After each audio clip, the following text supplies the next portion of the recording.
नया विजय गांवकर तू खंय रावता? हिवऱ्या वाळपय. ओके बरें. सो तुका प्रॉब्लम कितें आसलेलो हेल्थान? म्हाका मातशी डायबिटीज मेळिल्ली. हां. तकली जड जाताली, घुंवळ येताली आनी न्हीद पडनासली न्हीद म्हणटले. पडनासली. अच्छा. हे तुका डायबिटीज केन्ना मेळ्ळा? हे जाले 5-6 म्हयने जाले. 5-6 म्हयने मेळून तुका त्रास जातले जिवाक. सो तुका आमचे आतां सध्या तूं खंयचो प्रोडक्ट घेता? ह्यो प्रोडक्ट घेतला तुवें. फायट स्ट्रेस आमचो दिला. ओके. ह्यो प्रोडक्ट तूं 1 म्हयनो जालो घेता आतां.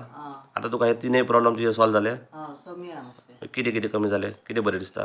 तकली जड जाय, जाम पडनासली. हं. परत मातशी घुंवळ येताली. तिने हेतून तुका फरक पडलेलो आसा? मातशें कमी आहा. बरें. आसा तुका हेतून आतां विश्वास पटलो की हो प्रोडक्ट आमचे बरें आसा म्हणून? हय. लोकांनी बी घेवपाक जाय हय. विश्वासान? बरें मॅडम. कंटिन्यू सारको कोर्स कर आनी आमचो प्रोग्रामा बी येवन पळय. ओके. तुका मॅडम हे प्रोडक्ट कोणी हाडून दिले? वर्षा कोरगांवकर, हं. लक्ष्मी गांव आनी रामाराव.